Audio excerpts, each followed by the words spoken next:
The 2023 NFL season is coming to an end. The Super Bowl is right around the corner, and so today I think we should go over a few things that the NFL should change for the upcoming season. Hello everyone, welcome to my YouTube channel where I do absolutely nothing but yap. Today what we're going to do is we're going to be going over a few things the NFL should change for the upcoming season next year. Now, if you would like to follow me on Instagram, TikTok, or Twitter, it'll be at Jalen Brooks with two S's at the end. Two S's. It'll also be linked in the description below, so you can go ahead and click on that whenever the video is over. Maybe after the video, before the video, right now if you want to. You can literally choose. It's up to you.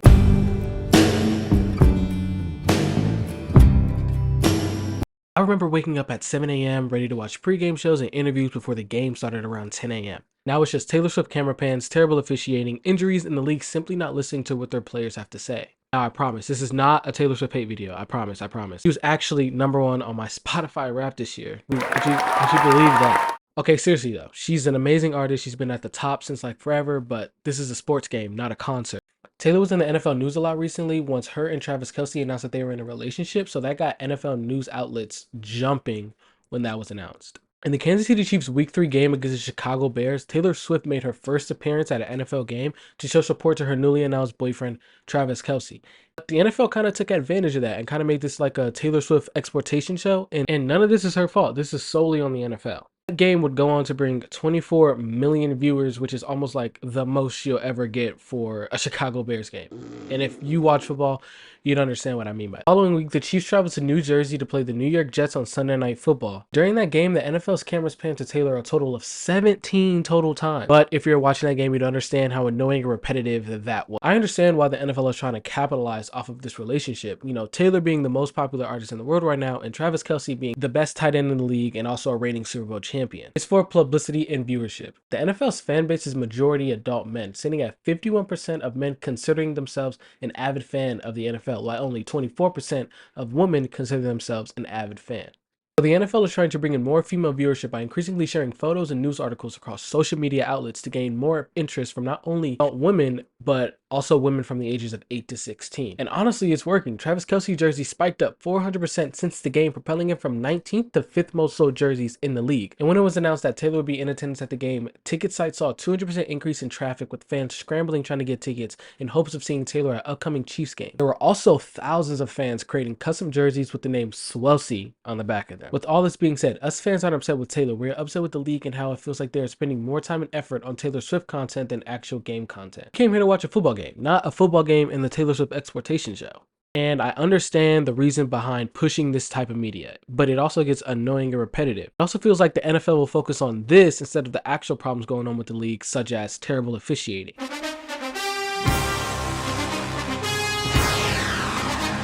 The NFL's officiating feels like it's gotten worse over the years, with teams losing big games because of horrible ref calls, and refs not making crucial calls in big games. NFL players and fans have spoken out about this issue for years, but it just seems like the NFL has no interest in listening what we have to say, as well as what their players even have to say. Now, I'm no NFL expert or analyst, but just watching a game at home, you can see some of the horrible calls that refs makes in games. Like I stated before, this has been happening for years and years, dating back to the early 90s and even earlier than that. And I think it's gotten to a point where officiating has just gotten out of control with horrible roughing the passer calls and pass interference calls. But like I said, now that the NFL is coming to an end, I think we should look back at a couple videos of terrible calls or missed calls that the refs either made or didn't make the 2023 NFL season. In this clip, we have Cleveland Browns wide receiver Amari Cooper on a play where he allegedly stepped out of bounds, but if you look back at it, you can clearly see that he didn't step out of bounds, but it just shows how refs took absolutely no time to even look it over. And if they did look it over, they still got it wrong, which is crazy because as a person who's just watching it on Twitter, I can clearly see that this man did not step out of bounds. So let's watch it. I mean, that's not even close.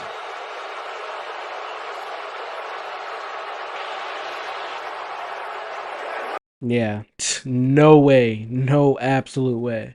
It was crazy is So the Browns ended up whooping the Titans. I think it was like 24-7 or something. So they absolutely whooped them. So this play really didn't do any help. Like it didn't really benefit. It didn't really benefit the Titans at the end of the game. But I still feel like no matter if it was beneficial toward the end of the game, this game could have been easily 24-27, and that play could have been really crucial to the Browns at the end of it. So it's just like, yeah, it didn't really do anything. Yeah, it was a horrible call. And did it get sent back? Yes. But I feel like even if the Browns were in prime position to win this game, it's still a call that needed to be made and that every NFL official should make. The next one's pretty crazy. This is Steelers cornerback or safety, Minka Fitzpatrick, where he gets called for roughing the passer on a sack. Yeah, on a sack. So let's watch it. It's in Spanish. Yo vi casco de Fitzpatrick a la hombrera de Jimmy G. No, si hay un contacto en la oreja. Sí. I'll be honest, I've never listened to the actual audio of the video, so I had no idea it was in Spanish. But the point being is that was clearly a sack. That should have been a sack counted towards Mika, but he got called for roughing the passer, which is absolutely insane because I don't even know how you can get called for roughing the passer on a play where the ball didn't even get thrown out of his hands. Which, once again, horrible call, and I feel like this also should have been reversed, and Minka should have got succeeded or with a sack. That's how that's supposed to be. Jimmy Garoppolo had the ball in his hands. Let's watch another one. Shall we, dude? Fuck it, dude. Let's watch one. So this next one kind of ties into the first topic. Kinda, not a lot though. So this next clip is New York Jets linebacker Jermaine Johnson, where he gets held by an offensive lineman setting up a Chiefs first down. Now, Chiefs, if you don't know who the Chiefs are, that is, Patrick Mahomes, Travis Kelce, Taylor Swift. No, I'm just kidding. This was actually at the game where Taylor Swift was in attendance. So it was the Chiefs versus the Jets. So let's watch this.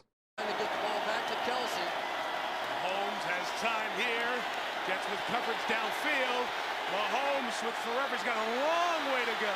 Got 10, got 20, got the first down at the 35-yard line. What's crazy is you see at the bottom there was a flag called, but back to my knowledge, this Jermaine Johnson call was never called. That was, I believe, another flag on the Jets, which is crazy because you clearly had a flag on the opposing team, the Chiefs, but the Jets get called with the penalty. And even if the Jets did get the penalty called on them, I feel it should have been the penalty should offside, which means if there's a penalty called on both teams, the penalties are both offsided, meaning they continue with the next drive or the next down. Those are just a couple clips where I felt the NFL should look into officiating because those are 3 clips that I feel horrible. Really bad. They could have done a way better job or even looked back at it a little bit longer. Now, those were just Now, those were just a few plays from this season that were just blatantly horrible calls, but there were so many more this year, which is why I feel like more and more us NFL fans and also the NFL players themselves are upset with how the game was officiated. And yet again, the NFL has yet to speak out about this problem. Another thing the NFL fails to do anything about is the consistent injuries revolving around turf. This year alone, there has been 4 season-ending Achilles injuries, which have all came on turf. Most notably, Jets quarterback Aaron Rodgers tore his Achilles in week 1 against the Buffalo Bills within like 8 seconds of the first offensive snap the Jets have had all season. And then others being Minnesota quarterback Kirk Cousins, Buffalo Bills cornerback Tre'Davious White, and most recently Miami Dolphins linebacker Jalen Phillips. With the rise of season-ending injuries caused by turf, NFL players, fans, and analysts have spoken out about this problem occurring league-wide. Former teammate of Aaron Rodgers, David Bakhtiari, posted a tweet saying, "Congrats, at NFL, how many more players have to get hurt on artificial turf? You care more about soccer players than us. You plan to remove all artificial turf for the World Cup coming up. So clearly it's feasible. I'm sick of this. Do better." Yeah. Do better, NFL. So yeah, the World Cup is coming to North America, the United States, Canada, and Mexico in 2026. NFL plans to remove turf from stadiums that the World Cup will be played at and replacing it with grass to have less injuries during this time. Which is crazy because they won't even do that for their own players during their own season, but they'll take it out and try to help injuries for another sport that's not their own sport. I understand where he's coming from. The NFL is putting more effort into the World Cup than they do for their own sport and their own players. It sucks seeing some of the most talented players in the world get hurt by non-contact injuries due to turf. But once again, it's the NFL where Taylor Swift is their main priority instead of actual problems occurring inside their league. And honestly, this doesn't really tie. This kind of ties into the NFL, but if the NFL turf is a problem, then surely it's a problem in college football and even high school football. Me personally, this is just my opinion. I think football should be played on grass rather than turf, and obviously, it dives into financial aspect of maybe for a school like a high school team, they may not have enough money to afford, grass treatment and all that good stuff. So turf might be the best alternative option for them. But when you're the NFL and you have billions and billions and billions of dollars, I think you'll be able to afford even stadium should be able to afford a regular grass field that they can take care of, hire a team to take care of it. Just a lot safer for the players. Now I know the benefits of each playing field. On turf, you can play up to 2,500 to 3,000 more hours than you could do on grass. Research also found that there is 16% more injuries per play on turf than there is on natural grass. But this whole video was kind of like an NFL hate video, as it should be. But to end off on a good note, we're going to go over some of my favorite NFL TikToks from this season, and just kind of react to them. So let's fucking do it, dude. So turns out I only have 3 TikToks that I saved. I had a bunch more, but I guess um, I didn't save them. So we're just gonna go over these 3 and we're gonna end the video off. So let's look at these. So anyone watching out there who doesn't know, I am probably the biggest Seahawks fan ever. Like, I've been a fan of the Seahawks since I was like 9 years old. So this clip is one of my favorites simply because what it holds, I guess, behind it. Let's just go ahead and what the fuck? So let's watch it. Not screen recording. For Seattle, it's first and 92 yards. But it's going to be all on him on this drive. He's going to do it. Second down and a diving catch by Metcalf.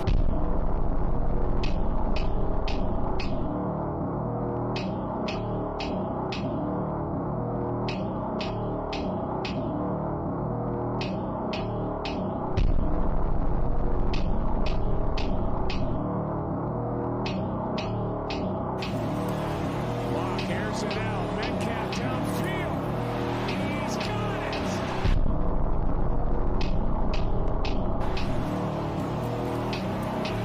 Lock, end zone. It is caught. Touchdown, Seattle.